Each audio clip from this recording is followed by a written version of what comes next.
Bienvenidos a todos ustedes, mis amigos, nuevamente aquí a un video más para poder seguir hablando acerca de la lección de escuela sabática para este trimestre, que estamos hablando del amor de Dios, ¿no? El amor de Dios y su justicia. Dos palabras muy interesantes, amor y justicia, y todas se resumen en la cruz del Calvario.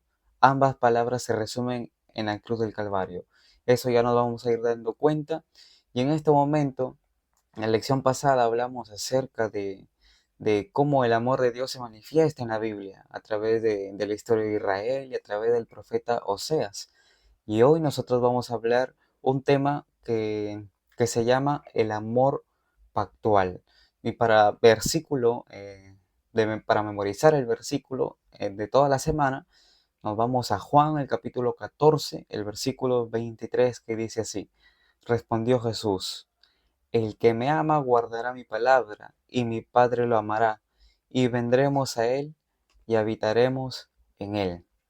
Juan 14:23, un versículo muy interesante. Hay una condición acá, ¿no? Este versículo muestra una prueba de alguien que realmente ama al Señor. Dice: El que me ama guardará mi palabra. La consecuencia de amar al Señor es guardar su palabra, cumplir lo que está escrito, obedecer. Y dice: y mi Padre lo amará, y vendremos a él y habitaremos en él. Entonces, aquí hay una acción y una consecuencia, que el que ama al Señor guarda su palabra, ¿no? De manera consecuente.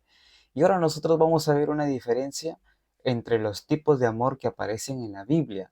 ¿Por qué? ¿Por qué los tipos de amor? Bueno, en el griego hay palabras para referirse al amor y encontramos solamente dos. Está la palabra ágape y la palabra filos. Cuando nosotros observamos esas palabras, vamos a ver que en las traducciones todas se traducen como amor, ágape y filos. La palabra eros no aparece en el griego bíblico, no aparece allí la palabra eros. Comúnmente se le da ese título a las relaciones de esposos, a las relaciones de pareja, pero no aparece ese título en la Biblia.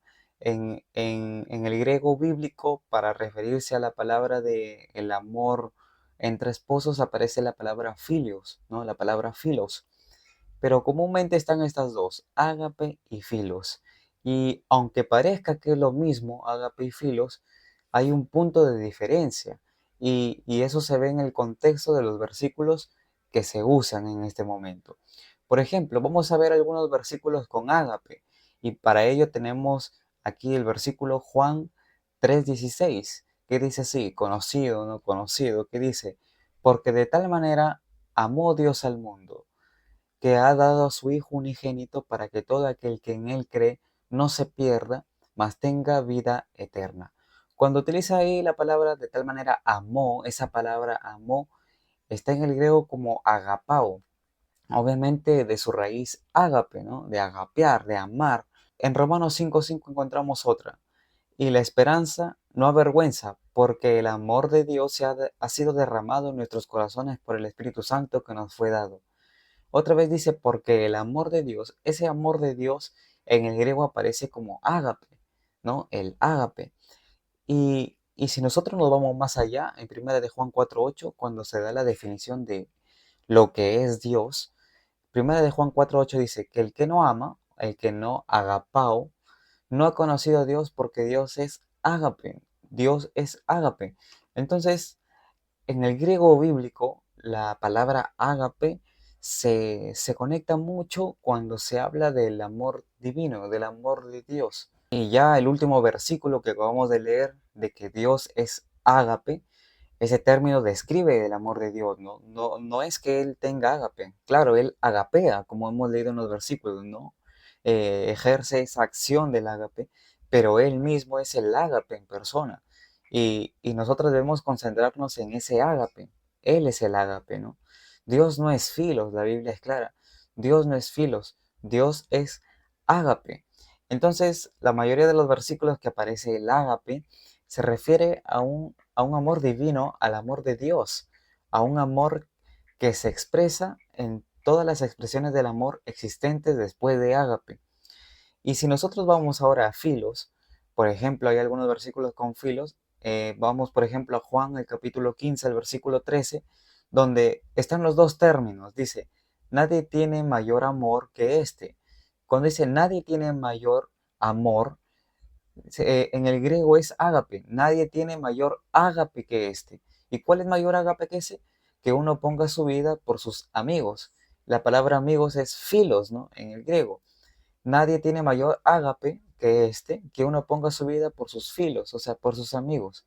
En Romanos 12:10 dice, amaos los unos a los otros con amor fraternal. Ese amor fraternal en el griego aparece como Filadelfia, ¿no? De la raíz filos, en cuanto a honra, prefiriendo los unos a los otros. El amor filos aparece en la Biblia en el contexto de un amor fraternal, un amor de amistad. Y eso no quiere decir que Dios no pueda amar con filos. Claro que Dios puede amar con filos, pero su raíz de amor es el ágape. El ágape es muy diferente al filos, porque el filos ama, vamos a ponerle así, ama lo cercano, ¿no? Lo que ya está cerca, lo que conoce. El filos ama lo que conoce, pero el ágape, que es Dios mismo, ama lo que no conoce. Nosotros no conocemos a las personas que están al otro lado y por lo tanto no podemos amarlas, digámosle así. ¿Por qué? Porque son personas que no conocemos. Nosotros podemos decir ahora, em, pues sí, las amamos porque somos cristianos, pero no tenemos ese conocimiento, esa experiencia de conocer a la persona y amarla por lo que vemos y por lo que es. En cambio, Dios conoce a todos y los ama a todos. Y eso es lo increíble del ágape, que Dios ama sin importar lo que seamos, lo que somos, nos conozca o no, Dios nos ama ya de antemano. Y hay que entender eso, ¿no? Dios es ágape. Dios puede amar con filos también, sí, porque por sobre el filos está el ágape. Pero nosotros ahora, aquí el detalle está en nosotros. Nosotros amamos con filos y se nos hace fácil amar con filos, pero amar con ágape, amar a alguien que no conocemos, amar a alguien tal vez que es nuestro enemigo, ahí está el desafío. Por eso nosotros somos invitados, ¿no? Por Dios a participar del ágape, a conocer el ágape y a envolvernos en ese ágape. Y Dios es ágape, ¿no? Eso ya lo hemos entendido, Él ama desinteresadamente, pero no significa que no le interesa que nosotros le amemos o no. Aquí hay otro punto, ¿no? Y algunos nos equivocamos en eso allí, ¿no? Pensamos que porque Dios es ágape y ama desinteresadamente, no le interesa que los demás lo traten de amar, pero eso es falso, ¿no? No. Dios ama desinteresadamente, pero busca tener una relación de amor con cada persona, busca relacionarse con los seres humanos, ¿no? Él es un Dios personal, un Dios que es como si tú mismo lo eligieras personalizado para tus necesidades. Allí está Dios, ¿no? Él quiere involucrarse con todos nosotros. Y podríamos decir que ese Dios que es ágape verdadero, nos lleva al filos verdadero, ¿no? A una verdadera amistad, porque el que tiene el ágape en el corazón puede amar con el filos de una manera perfecta, ¿no? Perfecta. Y hay que entender eso. Muy bien, ahora vamos a seguir hablando acerca del amor de Dios y de las ideas del hombre, ¿no?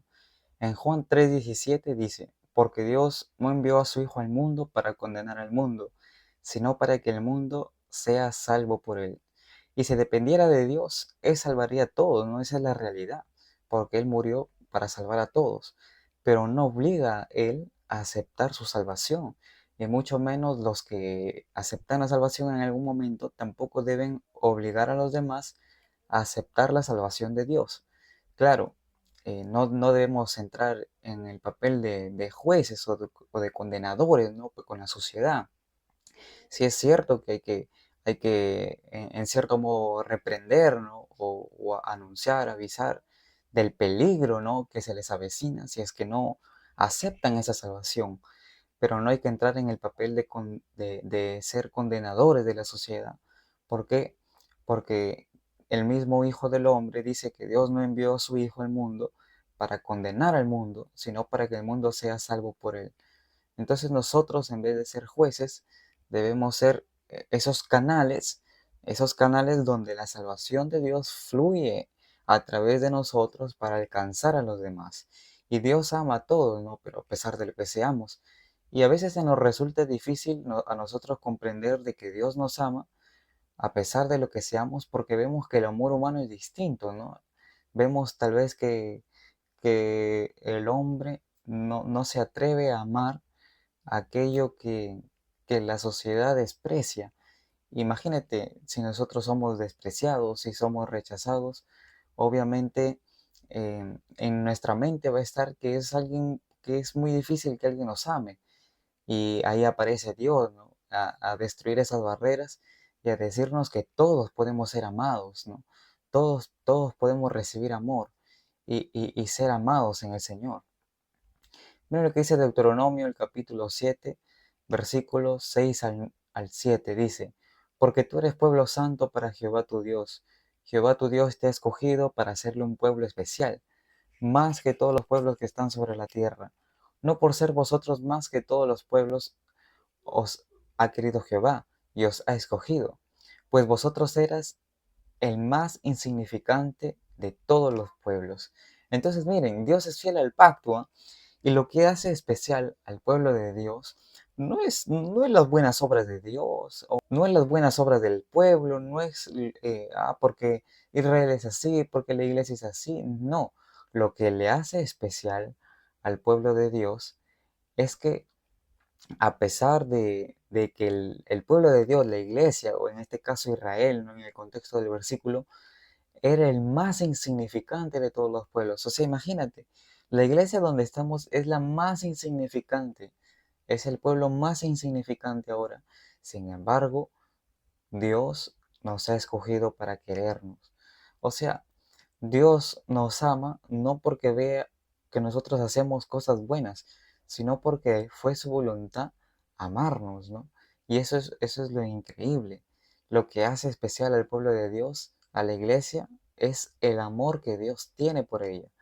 Y la palabra para amor aquí es Gesed, y se utiliza para describir misericordia, bondad, el amor de Dios, un amor leal recíproco, ¿no? Este Gesed ya es un amor muy diferente al ágape, ¿no? Es un amor que ya tiene algo que dar, así como ofrece, recibe, ¿no? Y aquí se usa para referirse al pacto, porque entendemos que el pacto es tanto yo doy y tanto recibo, ¿no? Esa palabra Gesed se usa para referirse a un amor pactual. Ahora, Dios hizo con Israel un pacto basado en el amor, así también como lo hace ahora con su iglesia, y tanto la otra parte de Dios debe cumplir ese pacto. En este caso, Israel debía mantenerse fiel a las normas, a los estatutos, ¿no? Del pacto. Sin embargo, Israel no lo hizo así, por eso no permaneció en ese amor, ¿no? Tenía que permanecer en ese amor para poder permanecer en las bendiciones, pero como no permaneció en el amor, no permaneció en las bendiciones. Y si nos vamos a Oseas, por ejemplo, en el capítulo 9, el versículo 15, que hemos entendido que el libro de Oseas y su historia del profeta es una historia simbólica del amor de Dios con su pueblo.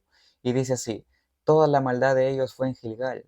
Allí pues les tomé aversión por la perversidad de sus obras, los echaré de mi casa, no los amaré más. Todos sus príncipes son desleales. Y acá hay un texto controversial, ¿no? Dice, no los amaré más. Pero en Oseas 14:4 dice que los amaré de pura gracia. Acá no es que Dios decide ya no amar a alguien, no, porque el amor de Dios es eterno. Dios ama por siempre. Y es más, Oseas 14:4 dice que los amaré de pura gracia. Entonces hay que entender esos textos, ¿no? El punto es que las bendiciones del amor de Dios tienen condiciones. El amor no tiene condiciones, pero sus bendiciones, las bendiciones del amor, sí tienen condiciones. Eh, eh, Dios te ama sin importar que tú hagas algo o no, pero las bendiciones del amor de Dios sí importan lo que haces, porque Dios no te va a dar bendiciones cuando tú no cumples el pacto, cuando uno no cumple el pacto. Él te puede amar, sí, pero bendiciones dar es otra cosa muy distinta. Y debemos permanecer en esa condición. ¿Cuál es la condición? Permanecer en el amor de Dios. Si nosotros dejamos de permanecer, no significa que Dios nos deje de amar, no, sino simplemente no vamos a tener participación en las bendiciones. Por eso nosotros debemos acercarnos confiados en su gracia, en su misericordia.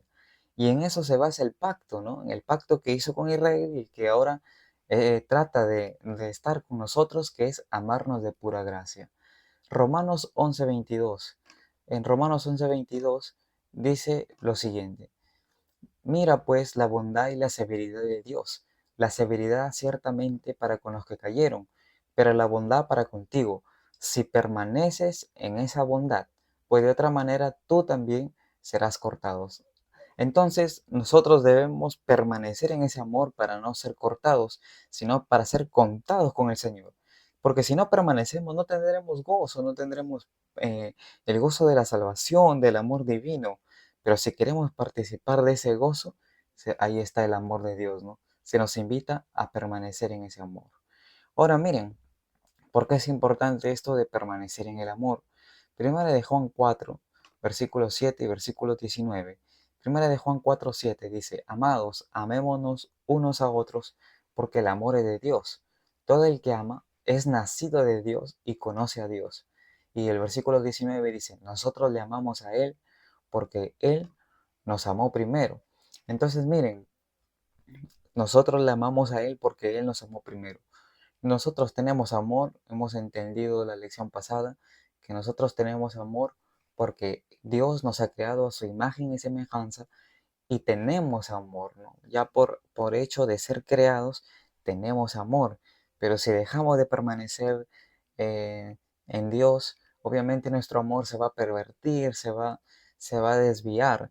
Por eso debemos estar conectados con esa fuente primaria que es Dios y que de Él nace el amor y de Él fluye el amor y lo comparte a toda su creación, a todos los que quieren participar de ese amor, y los que participan de ese amor pasan a ser también canales de amor para los demás, ¿no?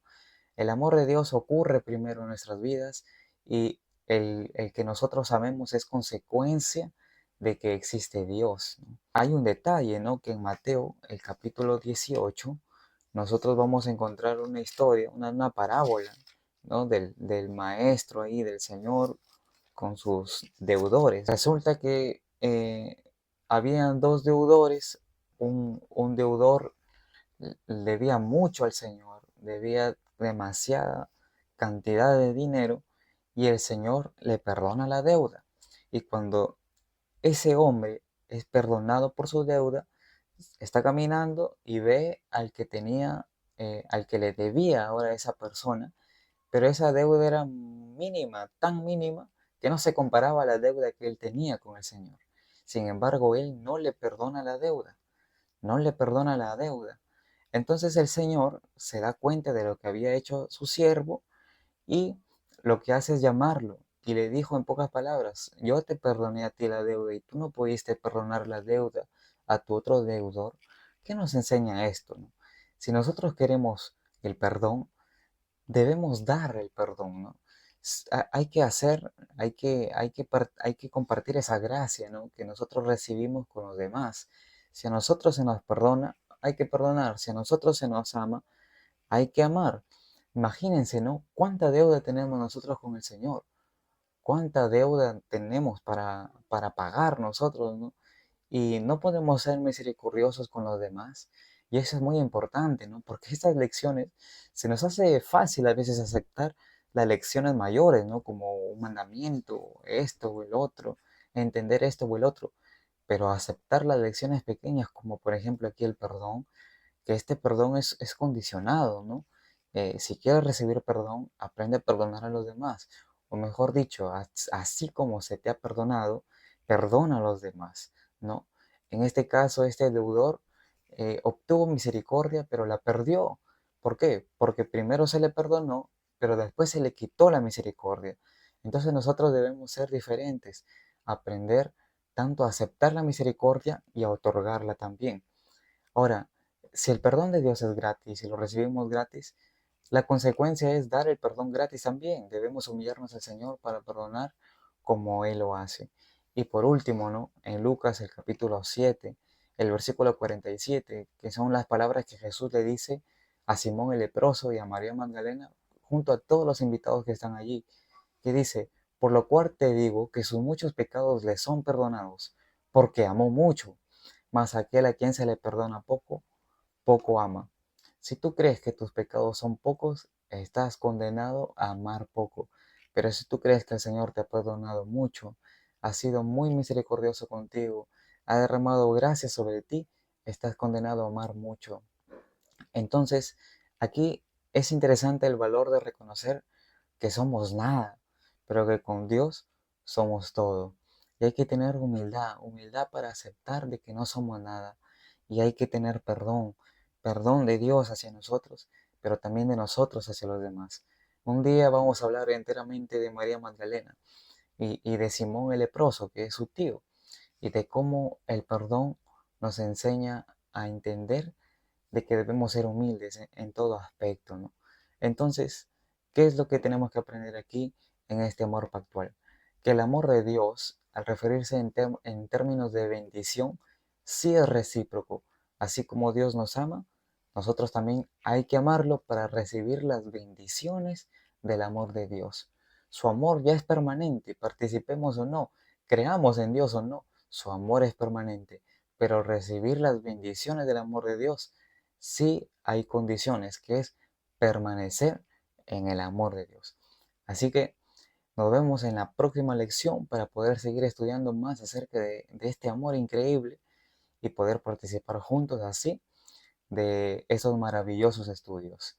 Que Dios te bendiga y recuerda, el amor de Dios está siempre con nosotros, pero si queremos bendiciones del amor, hay que permanecer en el pacto. Que Dios te bendiga.